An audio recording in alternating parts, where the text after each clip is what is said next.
Assalamualaikum warahmatullahi wabarakatuh. Innal hamdalillah wassalatu wassalamu ala Rasulillah wa ala alihi wa sahbihi wa man tabi'ahum bi ihsan ila yaumil qiyamah. Ibu-ibu yang semoga Allah rahmati dan Allah berkahi, alhamdulillah senantiasa kita bersyukur kepada Allah atas seluruh kenikmatan yang Allah telah limpahkan dan berikan kepada kita selaku hambanya. Tentunya yang kita syukuri bukan hanya kenikmatan yang bersifat duniawi, sandang, papan ataupun pangan. Karena barang siapa di antara manusia yang hanya bersyukur dalam perkara kenikmatan duniawi, sesungguhnya kata Hasan Al-Basri menjadi orang yang paling cepat dan paling cepat mengeluh serta berputus asa kalau dikurangi sandangnya, dikurangi papannya dan pangannya. Tetapi sesungguhnya yang kita syukuri yang paling besar yaitu adalah ketika kita senantiasa diberikan oleh Allah sebab-sebab perkara yang menghantarkan kita kepada perkara akhirat. Salah satunya perkara yang menghantarkan kita kepada perkara akhirat yaitu adalah ketika kita berthalabul ilmi, mencari ilmu supaya kehidupan ilmu kita sesuai dengan apa yang telah dicontohkan oleh Rasulullah Sallallahu Alaihi Wasallam. Tidak ada perkara yang ingin saya sampaikan kecuali adalah kita senantiasa menjaga niat, karena sesungguhnya niat merupakan ruhnya setiap ibadah. Thalabul ilmi memiliki ruh, dan ruhnya di dalam kita mencari ilmu adalah bagaimana kita senantiasa memiliki hati yang ikhlas, semata-mata kita harapkan datangnya kita ke sini, berkumpulnya kita di majelis taman surga, tidak ada yang kita lakukan kecuali semata-mata karena Allah Subhanahu wa Ta'ala. Karena Masya Allah Ibu, hujan kita relakan, bagaimana pengorbanan kita. Harusnya kita enak di rumah minum teh hangat, walaupun saya cuma dikasih air putih, tapi kita kemudian relakan untuk pergi dari rumah datang ke masjid. Masya Allah, ini merupakan perkara yang besar pengorbanannya. Tapi pengorbanan itu tidak akan sebanding apabila kita tidak memiliki niat yang ikhlas. Makanya Abdullah bin Mubarak berkata, rubba amalin saghirin tu'adzimuhun niyah wa rubba amalin adzimin tusaghiruhun niyah. Berapa banyak amalan-amalan yang kecil itu bisa menjadi besar ketika memiliki niat yang ikhlas semata-mata karena Allah. Dan berapa banyak sebaliknya amalan-amalan yang besar itu menjadi remeh, menjadi kecil di hadapan Allah ketika yang melakukan amalan itu niatnya bukan karena Allah Subhanahu wa Ta'ala. Semoga yang menyampaikan dan yang mendengarkan sama-sama menempatkan niat yang tulus. Hadirnya kita di sini di tengah turunan hujan, maka kemudian semata-mata karena Allah Subhanahu wa Ta'ala. Ibu-ibu yang semoga Allah rahmati dan Allah berkahi, kita akan meneruskan kajian kita, yaitu membahas tentang bagaimanakah karakteristik wanita-wanita yang mereka akan menghuni surga. Karena kita sepakat bahwasanya di antara keistimewaan wanita-wanita yang salihah, ketika mereka melewati berbagai macam perintah dan larangan, serta mereka diperintahkan untuk memberikan pengorbanan untuk melakukan ketaatan dan meninggalkan larangan, keberadaan wanita yang salihah apabila mereka memasuki surga, seluruh ulama sepakat kecantikan mereka itu lebih dahsyat daripada kecantikan para bidadari. Walaupun bidadari sering kita membaca bagaimana kecantikan mereka diceritakan secara lengkap oleh Allah di dalam Quran ataupun Sunnah, tetapi setinggi apapun kecantikan para bidadari tidak akan pernah mampu mengalahkan wanita-wanita muslimah yang salihah ketika mereka memasuki surga. Karena pemimpin bagi para bidadari adalah wanita salihah yang mendapatkan surga. Inilah yang menjadikan kita, Masya Allah, pembicaraan dan tema membahas tentang seorang wanita yang akan memasuki surga, karakteristiknya kayak apa, merupakan pembicaraan yang sedap. Kenapa dikatakan sedap? Karena sesungguhnya kalau sudah bicara tentang wanita salihah yang akan memasuki surga dengan sifat dan karakteristik yang mereka miliki, sesungguhnya siapapun akan beruntung apabila di antara kita memiliki wanita yang salihah. Makanya Rasulullah sampai bersabda, ala ukhbiruka ma yaktanizu bihil mar'u qala al mar'atu salihah. Rasulullah saja bersabda, tahukah kalian ataukah maukah aku beritahukan kepada kalian apa sebaik-baik yang disimpan oleh seorang laki-laki? Maka Rasulullah sallallahu alaihi wasallam mengatakan, sebaik-baik yang disimpan oleh laki-laki yang salih bagaimana dia mendapatkan wanita yang salihah. Sebagaimana beruntungnya anak kalau anak itu mendapatkan ibunya merupakan ibu yang salihah. Karena sesungguhnya ibu adalah madrasah bagi anaknya. Rahim yang taat melahirkan janin yang taat. Makanya beruntung apabila ada anak dia terbentuk di rahim yang taat, maka anaknya itu gampang melakukan ketaatan disebabkan orang tuanya pandai mengkondisikan rahimnya, bagaimana kemudian dia mengkondisikan janinnya ketika mengandung dengan ketaatan, dan sampai kemudian ketika lahir pun dia mengerti bagaimana cara mendidik anak ini supaya anak ini menjadi hamba-hamba Allah yang salih.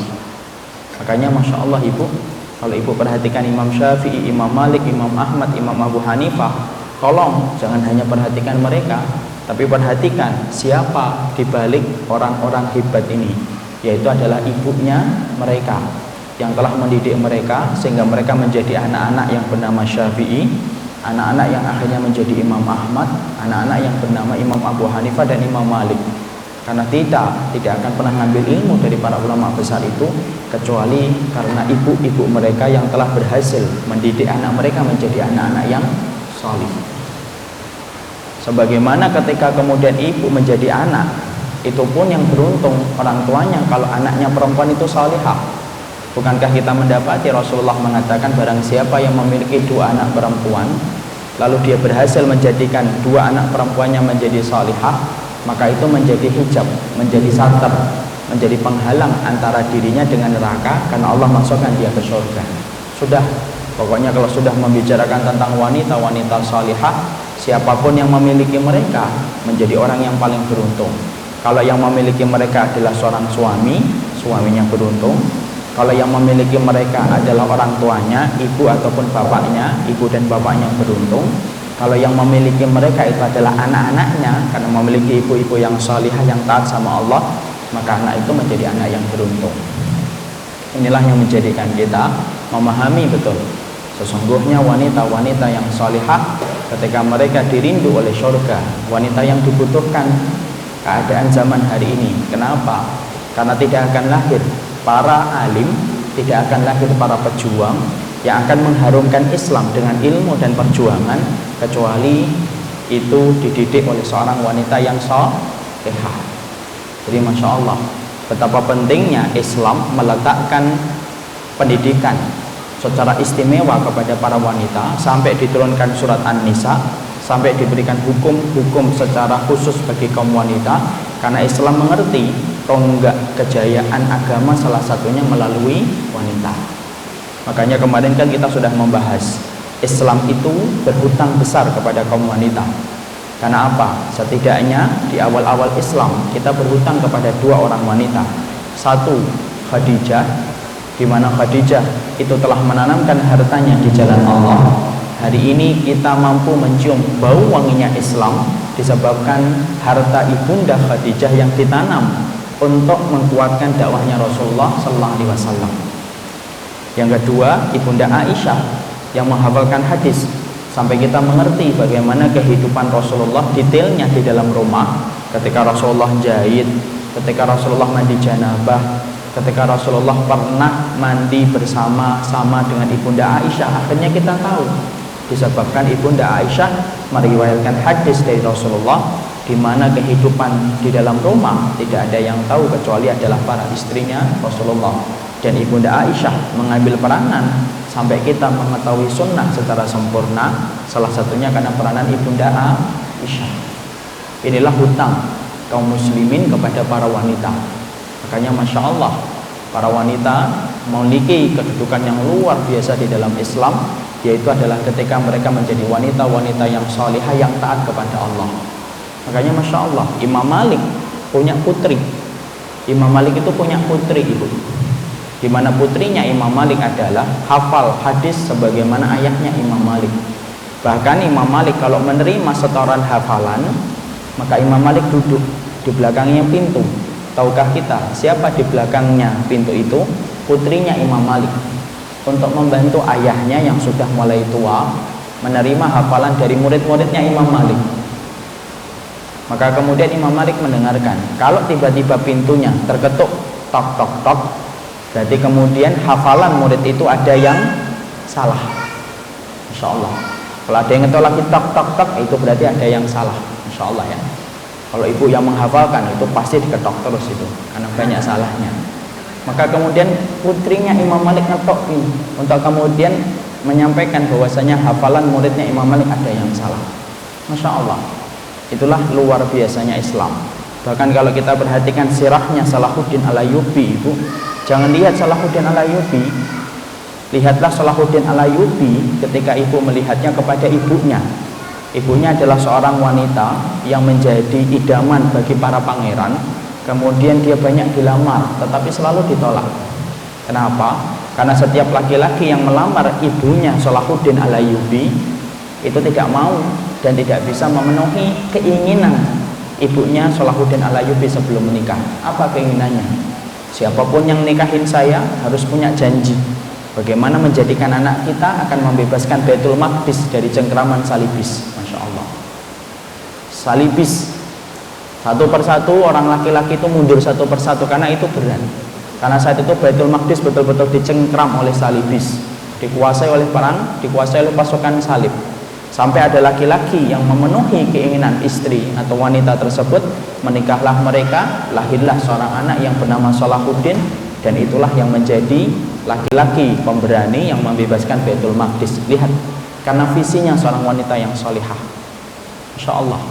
Jadi betul-betul hari ini rahimnya kaum wanita, maaf, dapat dibilang gagal untuk melahirkan kembali orang-orang yang hebat. Karena apa? Karena wanita-wanita muslimah di dalam Islam dirusak oleh orang-orang kafir, dijauhkan dari kitabullah, dijauhkan dari sunnah. Bagaimana kemudian kita dijejali dengan tontonan-tontonan untuk mengumbar syahwat supaya wanita itu menjadi objek dagangan yang menghasilkan keuntungan semata. Lihat iklan itu semuanya wanita. Bahkan iklan jadi tidak ada kaitannya wanita pun akan dipasang wanita. Iklan ban itu tidak ada hubungannya dengan wanita. Iklan pompa air tidak ada wanitanya. Tapi orang-orang kafir itu ngerti rusaknya Islam itu ketika rusak sendi yang paling penting, yaitu adalah kalangan wanita. Mereka merusak, mereka bagaimana menciptakan karakter-karakter wanita di dalam Islam yang jauh dari kitabullah dan sunnah. Kalau wanitanya sudah tidak salihah, rahimnya tidak taat. Kalau rahimnya tidak taat, maka janinnya pun jangan mengharapkan taat kalau tempat rahimnya saja sudah tidak taat kepada Allah. Inilah agenda besar orang-orang kafir, sampai kemudian mereka rela membayar dengan bayaran yang mahal, menggelar film, menggelar sinetron, menggelar pagelaran busana apapun itu, hanya untuk mengeluarkan wanita dari rumahnya, supaya para wanita meninggalkan fitrahnya yang ditetapkan oleh Allah, akhirnya gagal. Kemudian Islam tidak mendapatkan manfaat ketika wanita tidak berada pada jalur yang tepat, yaitu adalah jalur ketaatan sesuai dengan kitabullah dan sunnah.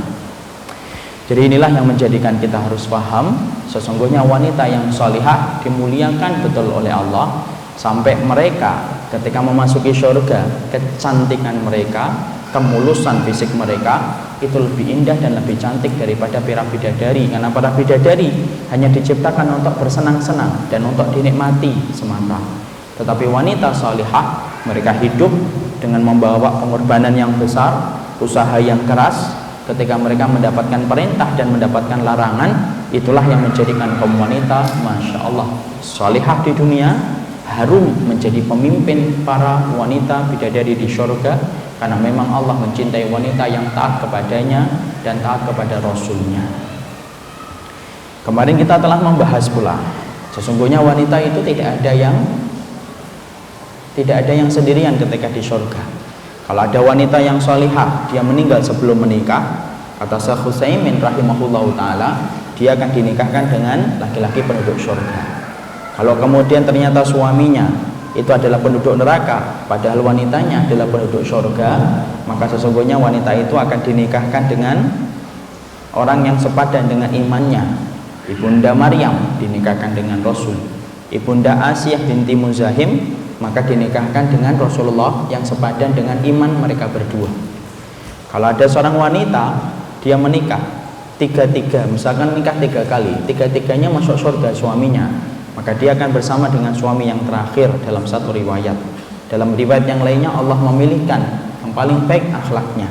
Semua keterangan itu satu, tidak ada wanita bujangan, tidak ada wanita sendirian, tidak ada janda, tidak ada wanita yang sendirian ketika mereka memasuki surga.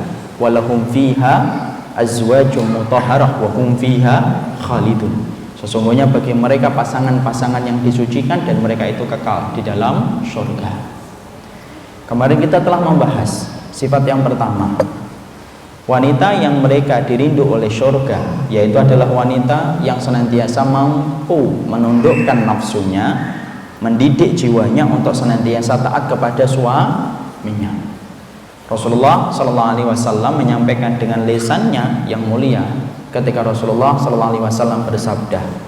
Rasulullah berkata, ayyuma imra'atin salat khamsaha wa shamat syahruha wa hafidat farjaha wa ata'at li zawjiha faqila lahal jannatu udkhulil jannata min ayyil abwabi syi'ti. Rasulullah SAW bersabda, perempuan mana saja yang mereka sholat 5 waktu, mereka berpuasa di bulan Ramadan, mereka menjaga kehormatannya, menutup auratnya. Jadi di sini kita mengetahui, masya Allah, menutup aurat ini termasuk di antara perkara syarat untuk memasuki syurganya Allah. Wa ta'at li zawjiha, dan kemudian dia taat kepada suaminya. Faqila lahal jannatu, sesungguhnya surga itu akan memanggil-manggilnya kelak pada waktu hari kiamat. Udkhulul jannata, udkhulil jannata, masuklah kamu ke surga dari pintu kami, dari pintu-pintu yang kamu mau untuk kamu pilih. Jadi masya Allah, berarti Rasulullah SAW menjadikan parameter nomor 1 wanita mereka yang dirindu oleh surga, yaitu adalah wanita yang mereka mendapatkan keridhaan dari suaminya. Inilah ujian bagi wanita. Sesungguhnya pintu surgamu tidak jauh di Syam, tidak jauh di Palestina, tetapi sesungguhnya pintu surgamu terletak kepada keridhaan suamimu di balik hatinya. Kalau kamu telah menggenggam keridhaan suamimu, maka sesungguhnya tidak ada bagimu tempat kembali kecuali adalah surga. Tetapi ketika kamu mendapatkan kemurkaan dari suamimu, pahami kalau suamimu sampai murka disebabkan kesalahan, disebabkan kamu tidak memahami mereka, sesungguhnya itu bisa menjadi pintu neraka bagi wanita ketika tidak mampu memuliakan suaminya dan tidak mampu mendapatkan keridhaan dari suaminya dan tidak taat kepada suaminya. Jadi masya Allah ibu, jadi ternyata pintu surganya kaum wanita itu tidak berada di luar rumah, tapi sesungguhnya pintu surganya seorang wanita ada di dalam rumahnya, tidak jauh dari tempat dia berdiri di dalam rumah. Karena suaminya ketika pulang, perhatikan dia sedang membawa pintu surga, maka genggamlah pintu surga di balik keridhaan sang suami. Niatkan karena Allah ketika berkhidmah kepada suami, jangan niatkan karena mereka itu supaya membalas cinta kita, jangan. Tetapi niatkanlah ketika berbuat baik kepada sang suami karena ibu tahu bahwasanya Allah menjadikan di balik punggung seorang suami ada pintu surga. Maka disitulah orang yang betul-betul mereka memuliakan suaminya karena Allah, maka mereka akan sadar kalau suaminya tidak sesuai dengan apa yang dia bayangkan, tapi dia bersyukur kalau dia mendapati suaminya sesuai dengan apa yang dia harapkan. Tapi ingat, saya pernah menyampaikan kemarin, dunia itu bertiup tidak sesuai dengan kehendak hati. Bahwasanya yang datang pula dalam kehidupan kita ada yang sesuai dengan harapan kita ibu. Suaminya baik, suaminya taat, membantu istrinya di dalam ketaatan di jalan Allah. Tapi terkadang ada wanita yang sholihah, wanita yang baik, tapi dia mendapati seorang laki-laki yang dia menikahi dirinya tidak sesuai dengan harapan dia. Ingat, yang datang dalam kehidupan kita ada yang menjadi bagian dari kesabaran, dan ada orang yang datang kepada kita menjadi bagian dari kesyukuran. Ya sudah, jadi kemudian banyaklah bersyukur ketika suamimu betul-betul membantumu dalam ketaatan, dan bersabar kalau suami kita belum sesuai dengan apa yang kita inginkan, karena Allah memang menciptakan dunia menjadi bagian ujian kita, karena tidak semuanya dunia itu sesuai dengan harapan kita. Ini penting ya. Janganlah kemudian ibu sampai tidak bersyukur kepada suaminya, karena sesungguhnya Allah tidak akan pernah butuh dari seorang wanita yang tidak menampakkan syukurnya dia kepada suaminya. Allah tidak membutuhkannya, padahal dia membutuhkan suaminya setiap waktunya, karena setiap apa yang ibu kenakan, apa yang ibu diami, apa yang ibu huni hari ini, semuanya itu diberikan oleh sang suami. Karena dari mereka lah kita para wanita mendapatkan kebaikan hidup kita, ketika mereka dengan rela, ikhlas, ridha berbagi dengan apa yang mereka miliki kepada ibu. Maka tunjukkan syukur kita, terima kasih kepada mereka. Kalaupun mereka melakukan kesalahan, wajar. Mereka bukan nabi, wajar. Mereka bukan rasul, wajar. Mereka hanyalah laki-laki di akhir zaman yang terkadang ketika pengen baik kadang-kadang kepleset di dalam kesalahan. Makanya Rasulullah sampai mengatakan ra'aitun nara, saya itu melihat neraka. Wa ra'aitu aktsara ahliha an-nisa, saya itu melihat neraka, tapi sebagian besar dari penduduk neraka itu adalah an-nisa, yaitu kalangan perempuan. Kemudian dikatakan kepada Nabi, lima ya Rasulullah, kenapa ya Rasulullah? Ayakfurna billah, apakah para wanita itu kufur kepada Allah ya Rasulullah? Qala la, yakfurna bil ashir, mereka tidak kufur kepada Allah, tetapi mereka kufur kepada suami-suami mereka. Lalu Rasulullah menjelaskan, bagaimana kufur kok suami? Kufur itu kan biasanya hanya kepada Allah, ini kok kufur kepada suami itu gimana ya Rasulullah? Kemudian Rasulullah mengatakan, kalaulah seorang suami telah memberikan kebaikan kepada istrinya, mencukupinya, menutupi perkara-perkara yang dia butuhkan, sampai urusan makan, pakaian yang dia kenakan, itu salah satunya karena kebaikan yang diberikan oleh seorang suami. Maka tiba-tiba sang suami ketika melakukan satu kesalahan saja, lalu cepatnya seorang wanita berkata kepada suaminya, mali aroda minka khairun qattum, kenapa sih aku kemudian melihatmu tidak ada kebaikan sedikit pun menjadi suamiku? Masya Allah, lupa. Karena wanita itu dibimbing dalam tanda kutip oleh setan, supaya kemudian para wanita ini cepat melupakan kebaikan sang suami. Amnesia tingkat tinggi kalau sudah bicara tentang kenikmatan yang diberikan oleh sang suami, tetapi kemudian menjadi orang yang penghafal luar biasa kalau sudah bicara tentang kekurangan sang suami. Itu fitrahnya ya. Mau ibu senyum, mau ibu ketawa silahkan, tapi itulah fitrahnya wanita. Wanita itu menjadi orang yang amnesia tingkat tinggi kalau sudah bicara tentang kebaikan sang suami, dan wanita itu menjadi penghafal paling jenius kalau sudah bicara tentang kekurangan-kekurangan suami.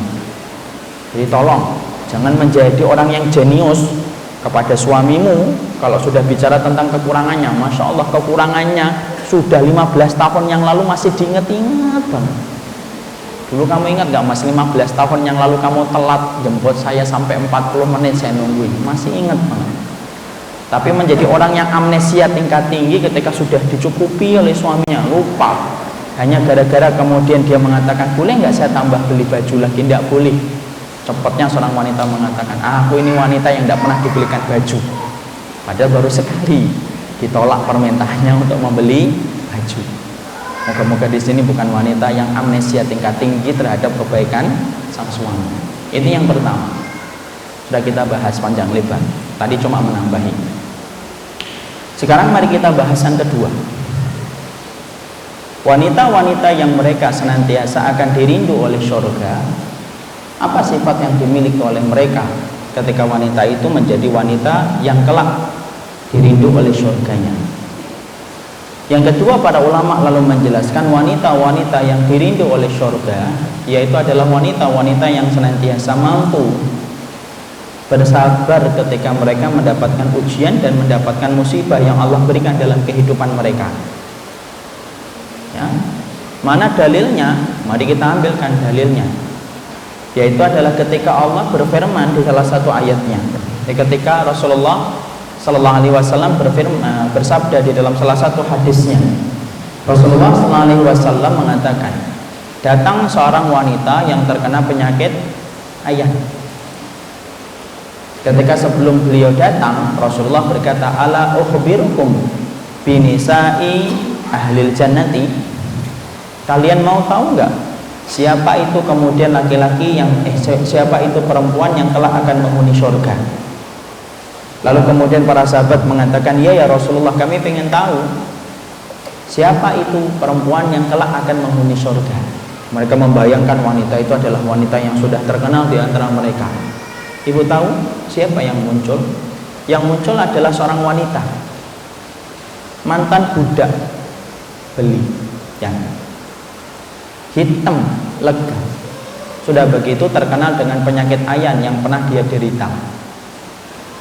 Lalu kemudian datang kepada Nabi dan berkata kepada Rasulullah, ya Rasulullah, ini usra. Ya Nabi, sesungguhnya saya ini wanita yang terkena penyakit ayan. Dan saya datang kepadamu ya Rasulullah Sallallahu Alaihi Wasallam berniat supaya engkau mendoakan diriku kepada Allah, karena wanita ini tahu Rasulullah itu mustajab. Doakanlah saya ya Rasulullah supaya saya disembuhkan oleh Allah dari penyakit ayan yang Allah timpakan kepada diriku. Rasulullah SAW kemudian menjawab, tidak dengan satu jawaban tetapi dengan dua pilihan.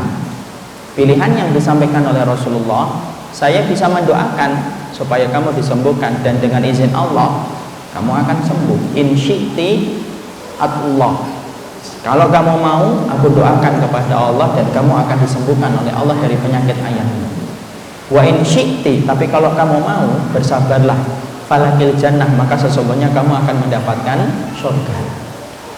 Ternyata wanita ini memilih yang mana?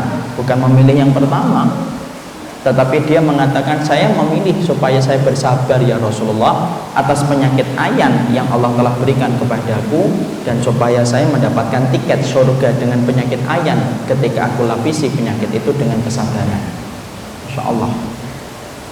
Di sini kita melihat akhirnya wanita ini akhirnya mendapatkan surga, karena setelah pisah dengan Nabi, wanita ini masih sering kambuh penyakit ayannya. Sebelum pisah dengan Nabi ada sebuah permintaan menarik yang dia berikan, yang dia pintakan kepada Nabi. Apa permintaan yang menarik yang dia pintakan kepada Nabi? Dia berkata, ya Rasulullah, sering sekali kalau penyakit ayanku kambuh, tersingkap auratku.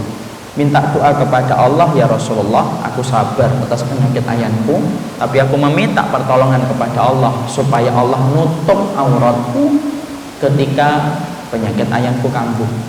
Insya Allah didoakan Nabi, dan akhirnya wanita ini Masya Allah sering kambuh penyakit ayannya. Ibu masih sering kambuh penyakit ayannya, tapi Masya Allah Allah mengabulkan kontan apa yang diminta oleh dia dengan perantara Rasulullah. Ketika dia kambuh dan kambuh, Allah selalu nutup itu auratnya, tidak pernah tersingkap sampai beliau meninggal dunia. Masya Allah.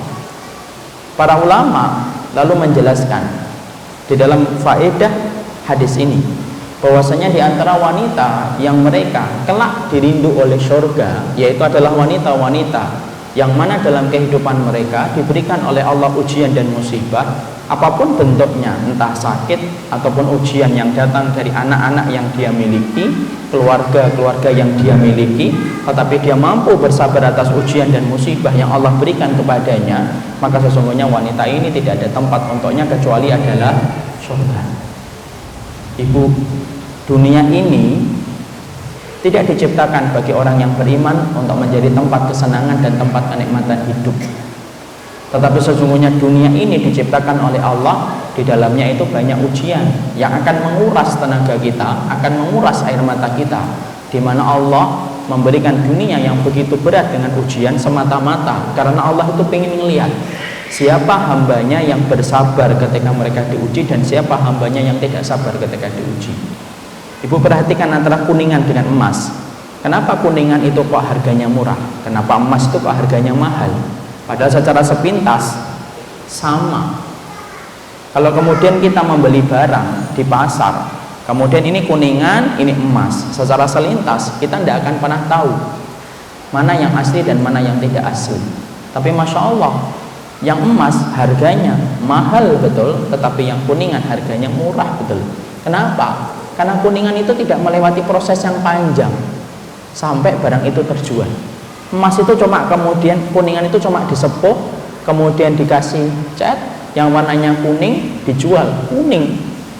Dia tidak melewati proses yang panjang dengan berbagai macam perjalanan yang berat. Beda dengan emas. Emas itu diambil dari tempat yang sangat jauh, kemudian harus dipukul-pukul itu dinding-dinding lereng atau dinding-dinding gunung, kemudian diambil, kemudian dibakar dulu, kemudian dicampur minyak dulu, kemudian diasah, kemudian dilewati berbagai macam proses yang panjang yang menjadikan emas itu menjadi mahal. Sama wanita, untuk kemudian mengartikan sifat kuningan dan sifat emas itu dengan ujian. Kalaulah kita menjadi hambanya Allah, dan kalaulah ibu menjadi wanita yang tidak pernah kemudian melewati ujian, layaknya batu mulia emas sebelum menjadi emas, maka sesungguhnya Masya Allah, mungkin kita tidak akan pernah ketahuan apakah kita ini betul-betul layak dicintai oleh Allah ataukah tidak, ketika kita tidak mampu melewati setiap ujian yang Allah berikan kepada kita. Allah memberikan ujian kepada hambanya itu bukan untuk mendolimi. Ingat, Allah itu zat yang tidak pernah mendolimi kehidupan hambanya. Kalau Allah itu punya sifat mendolimi, pasti yang paling banyak didolimi itu orang kafir. Tapi orang kafir saja yang mereka tidak pernah beribadah dan tidak pernah menyebut Allah saja tidak pernah didolimi oleh Allah, karena sifat rahmannya Allah itu betul-betul nyata dan sempurna. Orang kafir aja sampai sekarang mereka walaupun tidak pernah menyebut nama Allah, mereka tidak pernah merasa, tidak pernah didolimi oleh Allah, kecuali nanti di akhirat Allah tegakkan keadilan untuk mereka. Kalau sama orang kafir saja kita sepakat Allah itu tidak mendolimi orang kafir sekalipun, apalagi kepada orang yang beriman. Karena yang kita harus perhatikan adalah tidak ada setiap ujian dan musibah yang Allah berikan kepada wanita, kepada laki-laki, kecuali Allah ingin memberikan hikmah. Karena tidak ada yang Allah lakukan kecuali pasti melahirkan hikmah yang besar. Imam Ibnu Qayyim berkata dalam kitabnya Syifa'ul Alil fi Masailil Qada'i wal Qadar, pahami setiap ujian dan musibah itu selalu Allah berikan bukan karena Allah itu membenci kamu, bukan karena Allah itu memurkai kamu, tetapi ketika Allah memberikan kamu ujian itu adalah karena Allah ingin memberikan hikmah, dan hikmah yang besar itu Allah berikan kepada mereka yang diuji. Makanya sebelum kita nanti membahas bagaimana kaitannya ini dengan sifat wanita yang dirindu oleh surga, mari kita membahas dulu apa sih hikmahnya ketika Allah itu memberikan ujian kepada manusia baik laki-laki dan perempuan. Ini kita harus paham.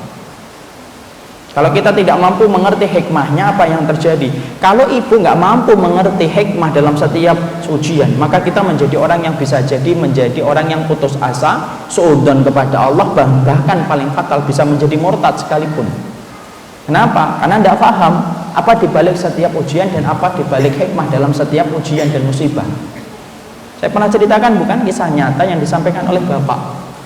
Temannya beliau seorang dai, tapi mendapatkan ujian yang berat. Anak yang pertama buta, anak yang kedua buta, anak yang ketiga buta, anak yang keempat buta. 4 anaknya buta ibu, seorang dai di kota kecil. Tapi apa yang terjadi? Dia tidak mampu memahami apa hikmahnya ketika dia diberikan dengan 4 anak yang buta semuanya. Padahal kita sepakat ya, setiap orang tua itu kalau mereka memiliki anak, mereka itu punya harapan besar, membumbung tinggi dengan anak yang dia miliki akan membawa harum nama orang tuanya. Itu sudah fitrah. Anak pertama buta sampai anak yang keempat buta, Masya Allah, ketika dia tidak berusaha untuk memahami hikmah, apa yang terjadi? Dia murtad ibu. Tinggalkan sholat, tinggalkan ibadah, tinggalkan dakwah, tidak mau khutbah. Bahkan ketika didatengin, maka dia tidak mau untuk menjalankan sebagaimana tugas mulia yang pernah beliau emban, yaitu berdakwah.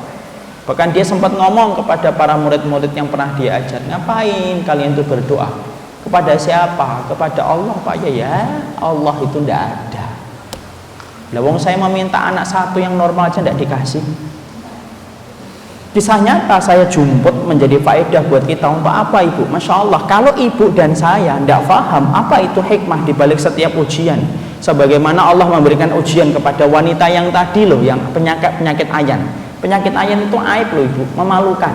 Lawang hari ini saja kalau kita punya penyakit ayan, kita sering nutupin. Apalagi 1400 tahun yang lalu pada zaman Rasul. Kalau kita tidak paham apa hikmah di balik setiap ujian, maka ibu akan menjadi orang yang putus asa terhadap rahmat Allah. Ibu akan menjadi orang yang suudzon, buruk sangka kepada apa yang Allah berikan kepada ibu. Dan yang paling fatal, kalau terus-menerus jatuh dan terperosok dalam kekufuran tanpa disadari, disebabkan tidak paham ketika mendapatkan ujian dan mendapatkan musibah. Berarti kita harus paham dong Ustaz hikmahnya. Iya. Karena Allah itu betul-betul memberikan setiap ujian dan musibah itu pasti dengan hikmah. Allah itu tidak mungkin ibu menetapkan satu perkara kecuali pasti ada hikmah. Dalam kehidupan kita selaku manusia ibu, orang yang tidak punya tujuan ketika berbuat itu siapa? Dua setidaknya. Kalau tidak orang gila, orang mabuk, itu kalau dia berkata dan ketika dia berbuat, dia tidak punya tujuan. Allah itu mustahil mabuk, Allah itu mustahil gila. Pasti Allah ketika menetapkan satu perkara yang Allah tetapkan untuk hamba yang beriman. Kenapa Allah berikan ujian? Kenapa orang yang beriman penuh ramai panggung hidupnya orang yang beriman itu dengan ujian? Karena hikmahnya itu pasti besar. Cuma kamu harus paham hikmah itu apa. Kalau enggak, stres kita dalam hidup. Karena apa? Karena dunia tidak sebagaimana apa yang kita pikirkan setiap waktunya. Mari kita pahami dulu poin-poin penting sebelum kita mengkaitkan wanita-wanita yang bersabar terhadap ujian. Kita pahami dulu hikmahnya wanita ketika mereka itu mendapatkan ujian dan musibah. Apa hikmah dibalik setiap ujian dan musibah? Satu, hikmahnya adalah Allah ingin memberikan kebaikan kepada orang yang Allah titipkan kepada mereka itu ujian dan musibah. Kebaikannya apa? Dihapuskannya dosa, dihapuskannya maksiat. Ma yajalul muslim min nasabin wala nasabin wala hammin wala adha wala syaukatu yushakuha fil ardi illa kaffarallahu biha khatayahu. Rasulullah dalam hadis yang sahih berkata, tidaklah seorang muslim ketika dia mendapati berbagai macam kesedihan, galau, kesedihan, sakit, sampai duri yang menancap di kakinya, tidak ada yang Allah ingin berikan di balik setiap kesulitan itu kecuali apa? Kaffarallahu biha khatayahu. Allah ingin sekali untuk menggugurkan segala dosa-dosanya. Ya. Jadi yang pertama hikmahnya itu apa? Allah ingin menghapuskan dosa-dosamu. Mungkin Allah ketika memberikan ujian kepada kita itu banyak ibu, kita husnudzon saja, mungkin dosamu kepada Allah itu banyak. Allah berikan ujian itu banyak supaya apa? Supaya berguguran ketika kamu menutup mata, balik ke kampung akhirat kamu sudah ringan dengan ujian yang Allah berikan kepada dirimu. Saya pernah itu diomongin sama ibu kandung saya sendiri. Beliau berkata, nak, belum tentu loh ya orang yang tobat itu nasuha, belum tentu yang istighfar itu khusyuk. Artinya belum tentu orang yang tobat dan istighfar itu otomatis akan menghapuskan dosa. Belum tentu, tidak ada garansi. Tapi selama kamu mendapatkan ujian yang Allah berikan kepada dirimu, selama kamu itu bersabar mendapatkan ujian itu, maka sesungguhnya cuma kamu satu saja sabar, maka Allah itu akan menggugurkan segala dosa-dosamu dan segala kemaksiatanmu tanpa kamu meminta kepada Allah. Cuma intinya satu, sabar dan ikhtisab mengharapkan pahala dari Allah ketika kamu mendapatkan ujian. Jadi Masya Allah, disitulah kita paham, ibu, kalau kita tobat apakah pasti kita nasuha? Belum tentu. Berapa banyak orang yang tobat balik, tobat balik. Berapa banyak orang yang mengatakan istighfar, tapi Masya Allah ketika dia beristighfar kepada Rabbnya, hatinya itu tidak khusyuk, hatinya itu mikirkan menerawang kepada dunia dan nafsu. Belum tentu lah orang yang tobat dan istighfar itu mereka pasti akan dihapuskan dosanya, belum tentu. Tapi kata ibu saya, tapi kalau kamu mendapatkan ujian dan musibah cuma butuh satu saja, kamu sabar dan ikhtisab mengharapkan pahala dari Allah ketika mendapatkan ujian, Masya Allah, Allah akan gugurkan dosa-dosamu tanpa kamu meminta kepada Allah. Jadi Masya Allah, makanya sampai-sampai kita mengetahui penduduk nanti di akhirat Allah itu bagi menjadi dua. Allah kan bagi menjadi dua kan. Yang pertama apa? Yaitu adalah ahlul afiyah. Yang kedua ahlul musibah. Jadi manusia itu ada dua nanti. Yang pertama adalah ahlul musibah, yang kedua itu ahlul afiyah. Orang yang menjadi ahlul musibah ini siapa? Orang yang dirudung terus dengan ujian dan musibah, tidak pernah henti. Sakit terus, ujian terus, disebut dengan ahlul musibah. Yang kedua, ini disebut dengan apa? Ahlul afiyah. Ahlul afiyah ini siapa Ustadz? Ahlul afiyah itu yang jarang diuji dengan berbagai macam penderitaan ketika di dunia, hidupnya seneng. Pertama kali yang kemudian dihisap itu mana? Yang dihisap pertama kali itu adalah ahlul musibah. Allah perintahkan malaikat untuk menghisap, untuk menimbang ahlul musibah. Ditimbang itu ahlul musibah. Ketika ditimbang, para malaikat lapor kepada Allah, ya Allah, tidak ada yang tersisa dari dosa dan kemaksiatan yang dia kerjakan selama di dunia kecuali sedikit. Kenapa? Karena sudah dirontokkan dengan ujian dan musibah yang dihadapi oleh mereka, sabar dan ikhtisar. Masya Allah. Akhirnya ketika kemudian tinggal dikit, Allah kemudian mengatakan, tuhum salas, kasih mereka itu 3, 1 mangzilah, 1 khairan, berikan mereka kebaikan. Apa artinya? Surga. Yang kedua, berikan kepada mereka afiat. Apa itu? Kekuatan untuk gantikan kekuatan yang telah diambil oleh Allah ketika dulu mereka di dunia sakit. Afiat, berikan kepada mereka kekuatan ketika mereka dirundung dengan penderitaan terus. Kasih kekuatan, kekuatannya jadi gede nanti di akhirat. Dan berikan kepada mereka itu apa? Mangzilah, kedudukan yang tinggi. Dibangunkan itu tempat yang begitu tinggi di surga. Begitu tinggi di surga. Di mana al-afiyah ketika melihat, Masya Allah, lalu kemudian mereka berkata, ya wattu ahlul afiyati antukrat bil maqarid. Sampai-sampai ketika mereka melihat kebaikan yang Allah berikan kepada orang yang senantiasa diuji dengan musibah yang semacam itu, ahlul afiyah itu berkata kepada Rabbnya, ya Allah, tolong ya Allah, hidupkan kami lagi ya Allah, hidupkan kami lagi ya Allah. Kemudian cacah tubuh kami, potong-potong daging-daging kami menjadi daging-daging yang kecil, supaya kami itu mendapatkan pahala besar di balik ujian yang kami dapatkan, walaupun daging-daging kami itu dipotong kecil-kecil. Khairan, afiat, dan mangzilah tadi. Masya Allah. Kedudukan itu tidak bisa diraih dengan sholat, tidak bisa diraih dengan puasa. Tapi kedudukan yang tinggi itu hanya bisa diraih bagi orang yang mereka itu dicoba dengan ujian dan mereka sabar ketika mereka diuji. Orang itu, ibu, sampai Nabi mengatakan, fa inna ahadakum la yafrahu bil bala'i kama yafrahu ahadukum birraha. Sampai ada orang yang faham tentang masalah ujian yang sebesar ini, sampai Nabi itu berkata, ada loh di antara kalian orang yang beriman itu senang dengan diujian, mereka mengharapkan diuji sebagaimana kalian orang-orang yang lemah iman senang kalau dapat uang. Kalau kita dapat uang itu kan senang, mengangah mengengeh, gembira. Kalau dapat uang, 100.000 kantongin, seneng kita cerita itu sampai 2 tahun 3 tahun juga nggak akan lupa. Saya dulu lewat jalan ini dapat uang 100.000 ya, walaupun ceritanya sudah berkali-kali. Rasul itu mengatakan ada di antara kalian orang yang kemudian mereka itu ketika diuji, Masya Allah, ketika mereka diuji itu sebagaimana mereka senang diuji, sebagaimana orang yang lemah iman itu senang dapat duit. Lihat, perhatikan. Makanya kalau kita melihat orang yang diuji ketika mereka sudah punya iman, dinikmati itu ujian. Dan susahnya bagi kita itu untuk kemudian memikirkan nikmat semacam apa sampai mereka itu menikmati ujian yang datang dari Allah. Kadang-kadang bingung, Bu, kalau kita sudah menghadapi orang yang sudah beriman dengan ujian itu. Coba kita lihat bingungnya istrinya Nabi Ayub.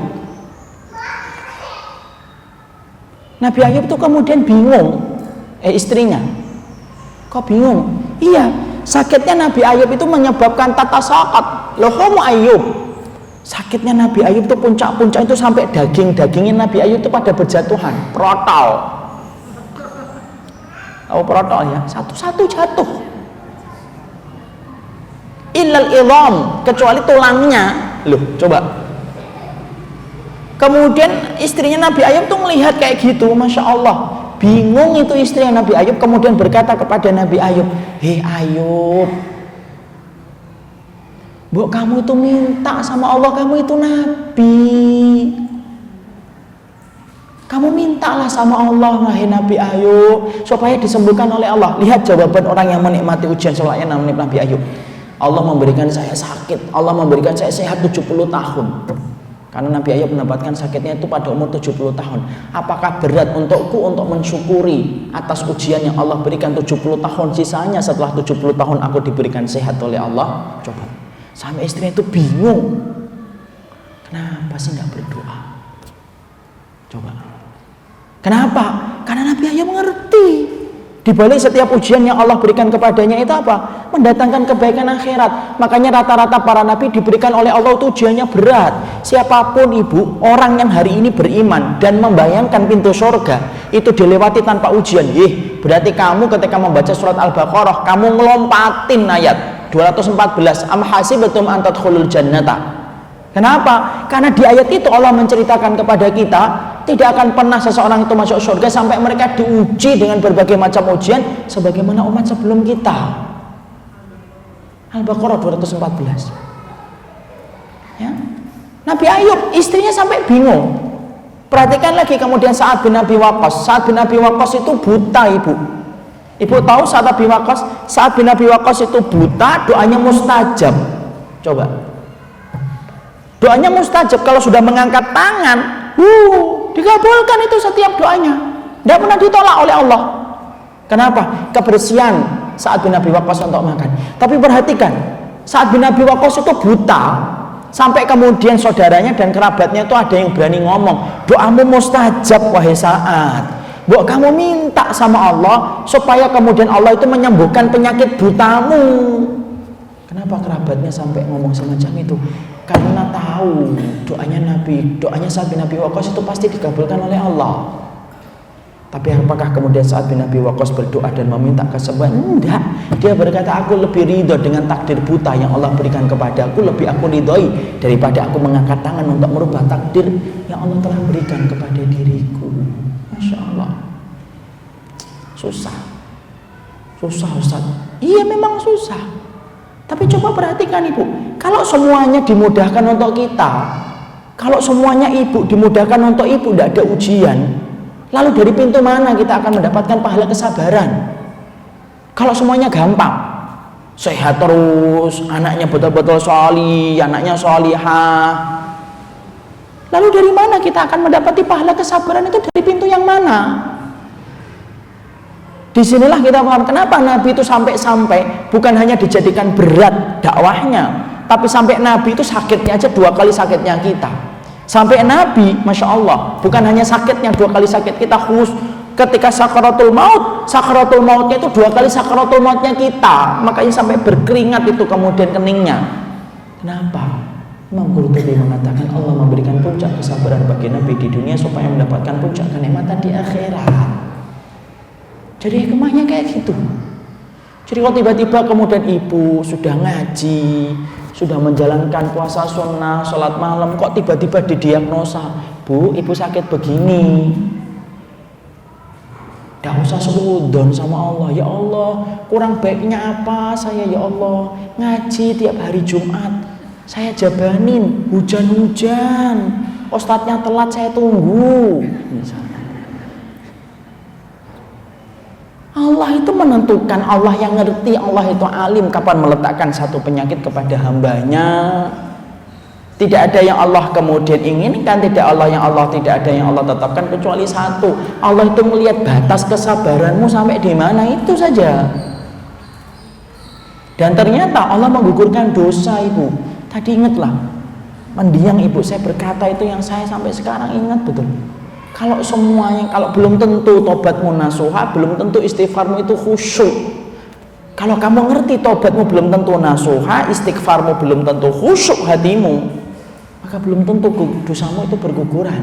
Tapi selama kamu diuji oleh Allah, cuma satu nak yang kamu butuhkan, nak, kamu sabar, nak, kamu ihtisab, maka kamu akan berguguran segala dosa-dosa yang kamu pernah lakukan.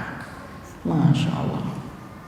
Itu diucapkan oleh mendiang ibu, di mana beliau diberikan ujian yang berat oleh Allah sampai beliau meninggal dunia. Tapi Masya Allah, ternyata orang yang pandai mengambil hikmah, orang yang paling bersih hatinya menetapi takdir Allah. Tapi orang yang tidak pandai untuk mengambil hikmah, orang yang paling kotor jiwanya ketika menyikapi takdir yang Allah berikan. Bukan harus yakin. Kalau mau baca Bismillahirrahmanirrahim, berarti kemudian ibu sudah sepakat Allah itu Rahman, Allah itu Rahim. Berarti tidak mungkin mendolimi kita. Berarti kalaupun Allah memberikan kepada ibu sesuatu, ya itu berarti dalam makna cakupan Rahman dan Rahimnya Allah. Ya. Jadi yang pertama, apa itu dibalik setiap ujian dan setiap musibah? Allah ingin menggugurkan dosa, supaya kemudian lembaran-lembaran hidup kita ketika kembali kepada Allah tidak berat, ibu.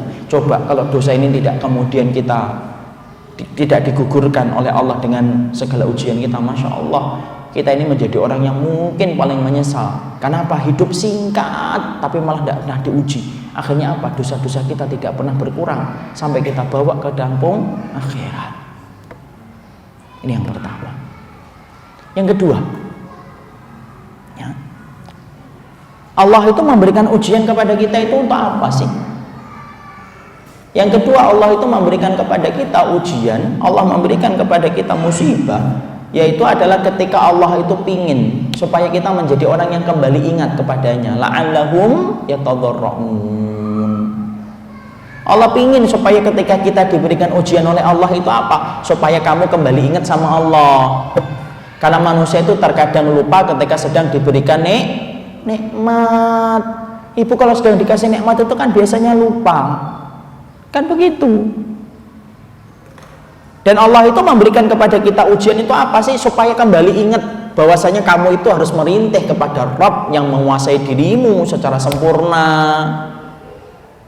Ya, coba kita perhatikan, ibu. Kita ambil contoh yang gampang. Tukang gali sumur, ibu. Tukang gali sumur ketika mereka sedang sibuk gali sumur, ibu lempari itu uang dari atas 100.000. Kira-kira dia ngeliat ke atas atau enggak? Atau dia ngambil uangnya? Ngambil uangnya atau ngeliat ke atas? Hah?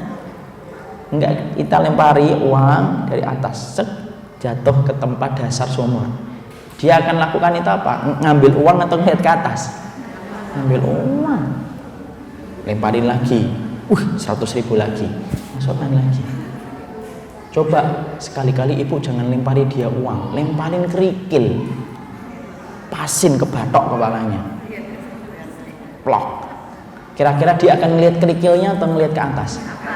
Dia tidak butuh ngeliat kerikil, ibu. Siapa berani melemparkan saya kerikil? Lihat ke atas dia.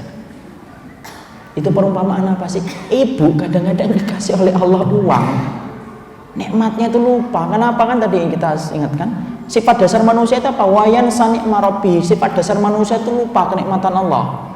Kasih uang, seneng, wah Allah sedang sayang sama kita. Kan gitu masyarakat kita itu. Mungkin kita juga. Allah menggampangkan kita. Allah sayang sama kita. Kasih uang, ambil lagi, kasih uang, ambil lagi. Tidak pernah lihat ke atas. Mana ada tukang gali sumur dilemparkan uang liatin ke atas? Tidak, dia tidak punya. Dia pengen hilang kesempatannya ngambil 100.000. Ambil, kantongin. Tapi ketika dilemparkan ujian, barulah kemudian kita ngeliat ke atas. Ya Allah, baru kita ingat. Ya Allah, sekuat-kuatnya saya itu Masya Allah ternyata tidak ada apa-apanya dibandingkan dengan Rabb yang kita sembah.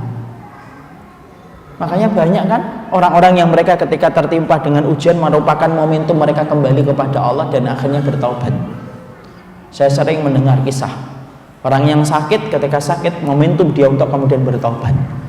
Ustaz, saya ginjalnya tinggal 1, mau apa lagi Ustaz? Insya Allah, bismillah, saya ikhlaskan, saya kembali taubat kepada Allah. Ada orang yang kehilangan anak, menjadi momentum dia untuk bertobat, hijrah besar-besaran kepada Allah ketika sudah ditinggalkan anaknya. Padahal sebelum ditinggalkan anaknya, tidak ingat mati. Makanya pelajaran mati bagi orang yang beriman, uniknya itu apa, ibu?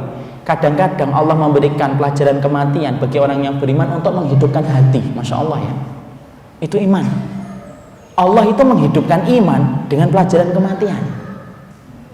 Orang yang banyak ingat kematian, hatinya hidup. Tetapi orang yang jarang ingat kematian, hatinya ikut mati.